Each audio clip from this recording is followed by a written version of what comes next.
សម្រាប់អ្នករៀនផលិតវីដេអូថ្មីមិនចាំបាច់ទិញ CapCut Pro ប្រើនោះទេខ្ញុំនឹងមកណែនាំ app ចំនួន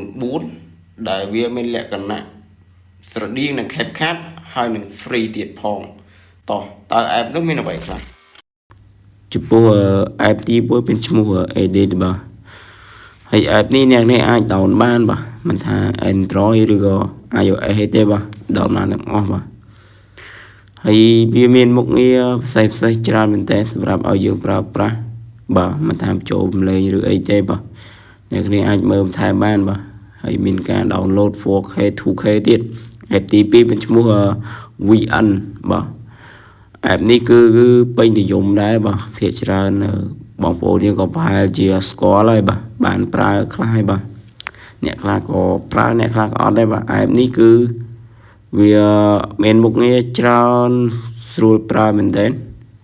គឺវាមានមុខងារសម្រាប់កែពណ៌កែអីច្រើនមែនទែនអ្នកគ្នាអាចទៅមើលបានបាទមើលបន្ថែមបានបើសិនជាមួយណាអ្នកគ្នាងាយស្រួលប្រើប្រាស់ប្រើមួយហ្នឹងទៅបាទនេះវាមានកន្លែងកែពលឺថយពលឺឲ្យវីដេអូរបស់យើងហ្នឹងច្បាស់ color អីអាចដាក់បានមកទំហឹងបាទគឺ app នេះគឺស្រួលប្រើដែរបាទអ្នកគ្នាអាចពិចារណាបាន app នេះហើយ app ទី3គឺ Insert បាទ app នេះវាលក្ខណៈសាមញ្ញដែរទេប៉ុន្តែវាមានចេញតម្រង់មកឲ្យយើងជ្រើសរើសបានចង់ជាលក្ខណៈ YouTube TikTok Instagram អីមានមកទំហឹងមកគ្រប់តម្រង់ហើយវាមាន version ច្រើនសម្បូរបែបមែនទែនដែលយើងអាចយកទៅកាត់តវីដេអូបាននៅលើទូរស័ព្ទដៃមកទំហឹងមក app អស់នេះគឺប្រើបានតែម្ដង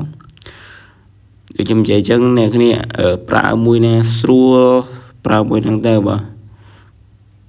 បើភាគច្រើនខ្ញុំគឺប្រើ insert នេះច្រើនជាងគេបាទដោយសារវាស៊ី RAM តូចហើយវាស្រួលប្រើបាទសាមញ្ញចឹងណាហើយ app មួយទៀតអ្នកគ្នាប្រហែលជាស្គាល់ហើយបាទគឺ TikTok យើងប្រើរាល់ថ្ងៃហ្នឹងបាទឥឡូវនេះគឺពេញនិយមមែនទែន TikTok គឺយកទៅកាត់វីដេអូបាទដោយសារតែឥឡូវហ្នឹងគេអាប់ដេត TikTok អាច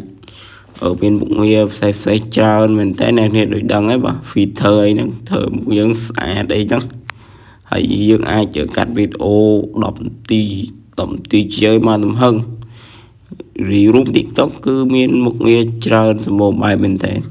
អ្នកគ្នាដែលប្រើ TikTok លេង TikTok អីច្បាស់ជាដឹងហើយបាទចង់បាន filter កែមុខកែអីមានមកទំហឹងអ្នកគ្នាអាចយកកាត់វីដេអូតាម TikTok ក៏បានបើសិនអ្នកគ្នាកាត់ TikTok តាម TikTok ស្រួលចឹងណា TikTok មើលទៅបែបសាមញ្ញអ្នកគ្នាស្គាល់ឬក៏ធ្លាប់ប្រើរាល់ថ្ងៃឯងបាទអ្នកប្រហែលដឹងហើយបាទមុខងារហ្នឹង